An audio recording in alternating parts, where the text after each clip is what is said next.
The history of this part of Portsmouth is really varied. Portsmouth is a really history-rich city, and this corner is often forgotten.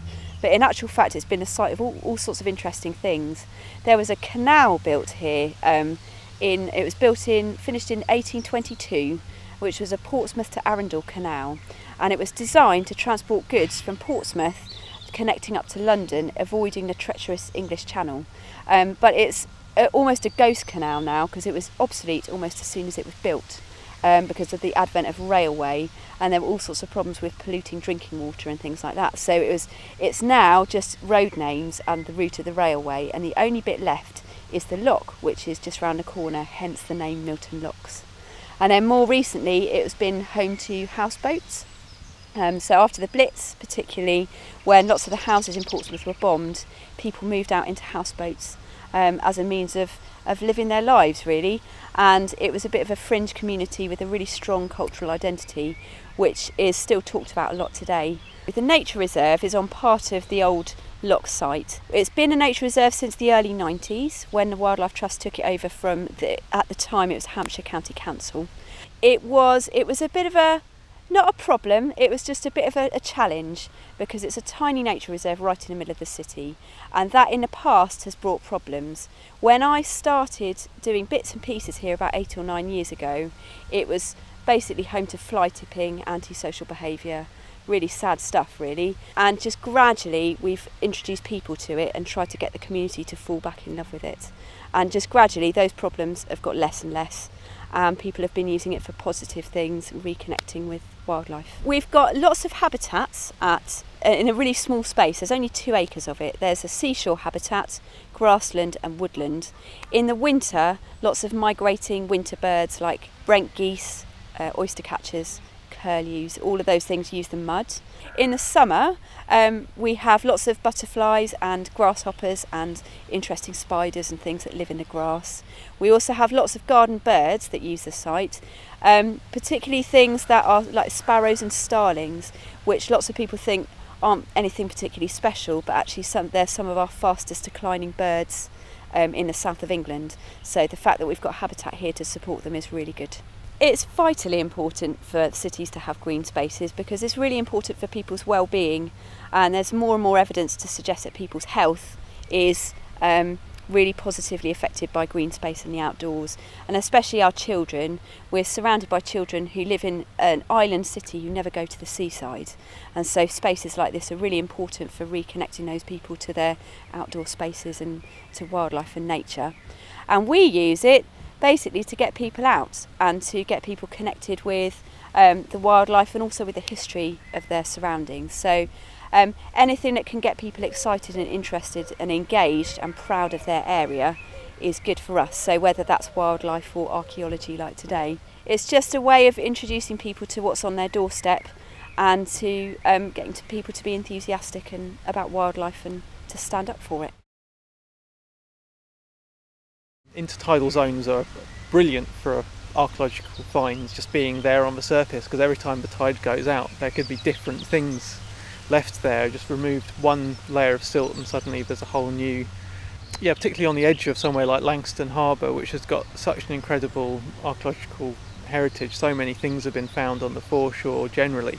There stuff, and it's been great down here today with the kids. But it's amazing to see just how engaged they are with these finds, so much enthusiasm coming from them. It's a really, really great day. Lots of really interesting finds, the sort of things I was expecting to find, but a lot of it.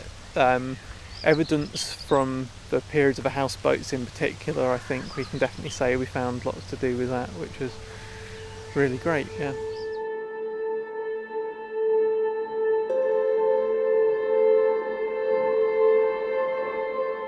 The Milton Locks community grew up around the southern shoreline of Langstone Harbour, in particular around the entrance to the old canal, but also by the Thatched House pub located right on the shore. The shoreline east and west of the pub were lined with houseboats.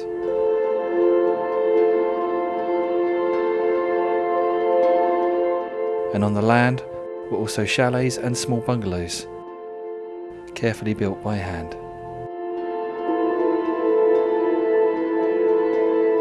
Nobody is exactly sure when the community first began, but maps show that the first homes appeared in the late 1800s, after the canal was closed. The Portsmouth and Arundel Canal land was auctioned off in 1891, and the canal filled in by the end of that century. The last sea lock is all that remains of the canal, and over the years the original lock gates have rotted away. This quiet connection to the city became a community all of its own, named after the original 2 sea locks where Milton met Langstone Harbour.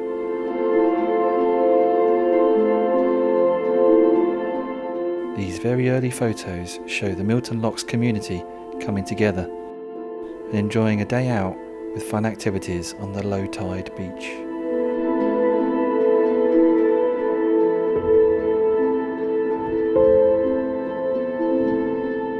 At the core of this community are 2 pubs, the Thatched House and also the Old Oyster House. This early community had strong links to the sea, with people working in boat building, boat repair and many other activities relating to sailing and fishing.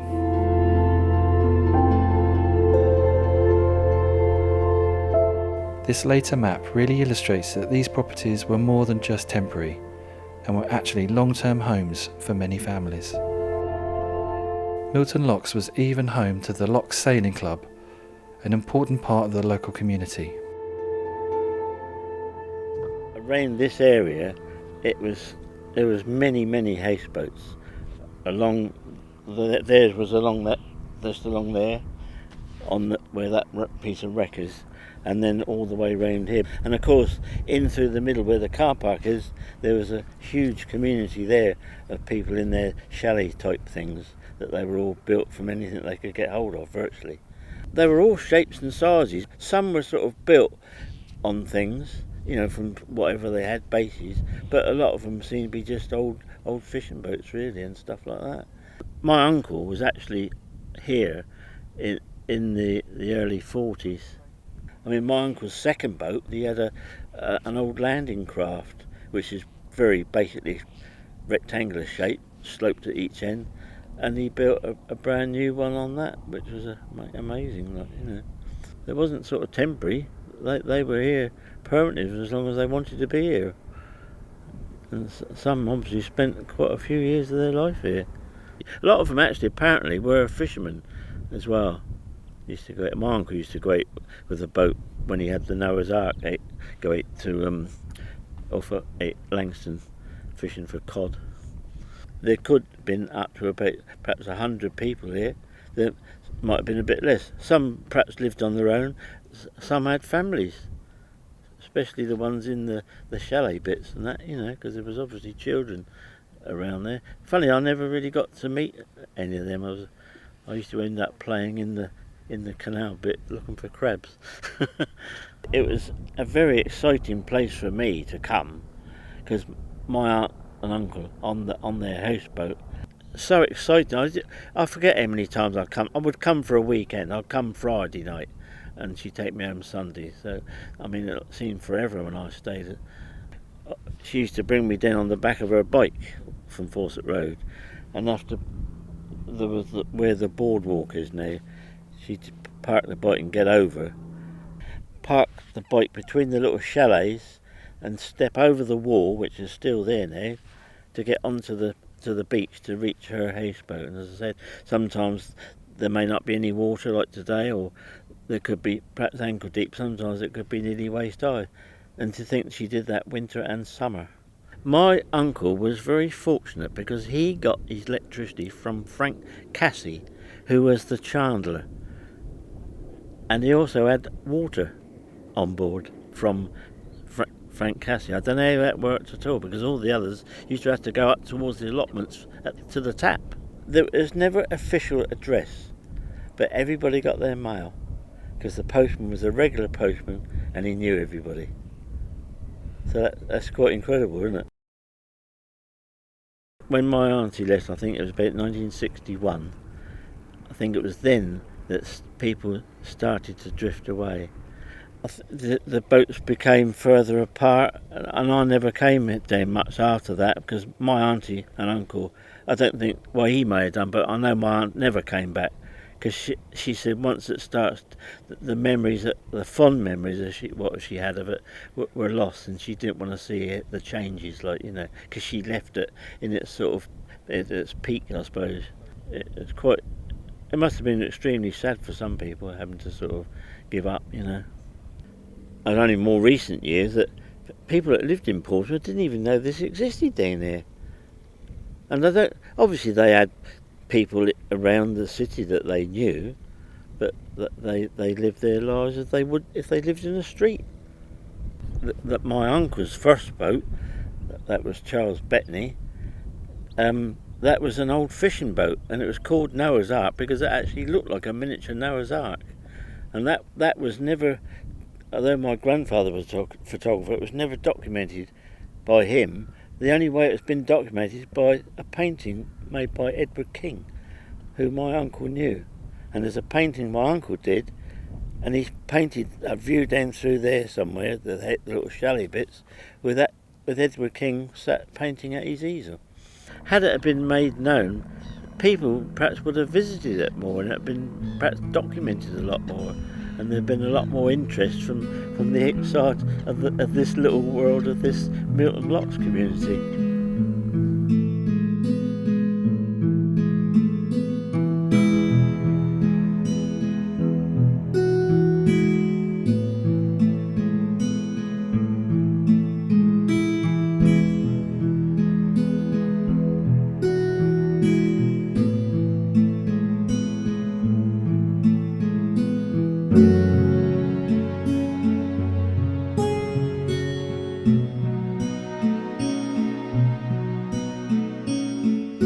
Edward King is a remarkable painter who is not as well known as I think he should be. He worked in London for a time and was quite well known. His work appeared in well-known illustrated magazines, but then he experienced a period of mental ill health after his wife died, and he came to St James's Hospital in Portsmouth, where he spent the last 26 years of his life as a long-term patient.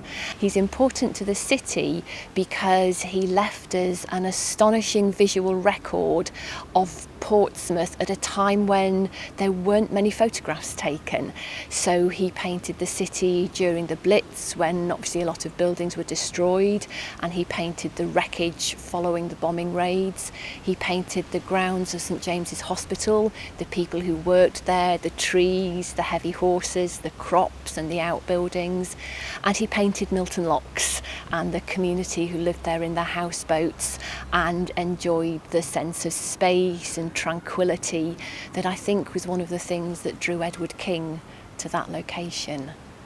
Milton Locks is on the eastern edge of Portsmouth, and it looks out onto Langstone Harbour, and it was a short distance away from St James's Hospital, which had 75 acres of farmland, but it didn't have that sense of open space that Milton Locks does. So Edward King was given permission to leave the hospital grounds, make the short walk to that eastern coastline of the city, and settle himself down amongst the community that grew up there of people who'd made their own houses, in effect, some after they'd become homeless in the Blitz, others for different reasons of their own.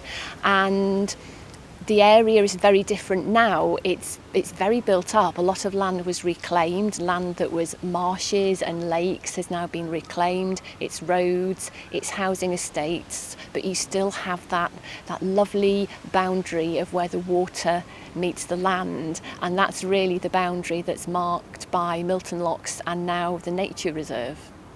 I think the reason he was drawn to Milton Locks was the sense of peace and quiet and space. It's very noticeable in his paintings that there's a lot of sky and that sense of being in the open. And I think it was very important for his own sense of well-being that he had all that space and peace and quiet. But the upshot for the city is that he's left us this incredible record of the geography of the area, the houseboats, little shadowy glimpses of some of the people who lived there. There's a particularly popular painting of a young girl in a red dress. I think as an artist, the red gives you a real focal point in the painting. There are very few photographs of Milton Locks in the 40s, earlier, and even through into the 60s and 70s. There are very few photos, so Edward King's paintings become even more important as a record of the area. The exhibition of his work has been hugely popular, I think for many reasons. I think because the paintings are really lovely. It's Milton Locks, but it's not Milton Locks as we know it now. It's a community that's perhaps slightly beyond the bounds of ordered society, a community that's a bit alternative, and I think particularly nowadays people can really relate to that sense of wanting to be outside. I think his images appeal to that desire to escape that perhaps we all have at one time or other in our lives. And as I say, people have been coming back to the exhibition again and again because I think it really connects with them.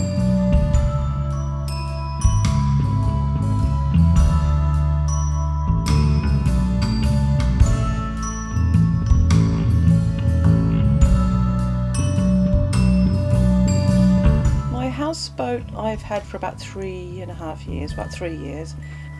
I got it as a sort of space so that I could paint in it. When I got it, it was used as a sort of storage area, and I saw the potential for it to be a really nice space to paint in. But of course since then I've learned that there's a lot of history to it. I've got the paperwork for it, and could have been used as a boat in Dunkirk for bringing the soldiers back. It's very early. The hull is oak and it's 1890, something like that, and it's been mucked around with and built on the top, but the actual boat itself is turn of the century. It was put here in 1946, towed from Chichester, and it's got it's sort of connected to the history with the houseboats just across the way there. This is a little spit of land that's sort of in Eastney. That's where you catch the ferry across to Hayling Island. What I like about it, I suppose, is that it's the last little bit of old Portsmouth. It's just a little sort of community where people come down here. Fishermen come early in the morning, 4 o'clock in the morning, they go off, and you see them coming back at 5 or 6 in the evening with their catch. People are friendly. Everyone's got something to do, whether they're fixing their boats, maintaining their boats, or making nets. There's a guy that makes nets. People hang out and just enjoy a very old-fashioned, quiet way of life. And I don't think there's much of that left in Portsmouth. Fantastic space to be in. Totally inspiring, you know, on all sorts of levels. The wildlife, the light, the sea. It's tremendous, you know. You can have the doors open, you can have the French doors open at the back and the door open in the front, the breeze will come through. You've got windows all the way around, so you've got this tremendous view. You actually feel like you're in the water. And I like that. I haven't tried to sort of tart it up. I've kept it very shack-like, you know, that's what I like. But cosy. So it is it's a studio, but it's also somewhere you can be and be comfortable. It's got a nice wood stove, an old wood stove, but it works really well. So that it's really warm in the winter. You can be here. Even if there's a storm, it's great. You know, you can go for a walk. There's always a rusty old chain or a piece of driftwood or a nice shell or a stone, or even one of my favourites is to find wings off birds or bones off birds that have obviously rotted away, but they've dried out, and I like to collect those. I think people are different living by the sea in the sense that you're removed from city life. You're in nature. You're surrounded by it, and the tides coming in and out, the environment around you. I think you become part of that environment, and it's totally removed from city life. So yeah, in that sense, I think the landscape makes you different.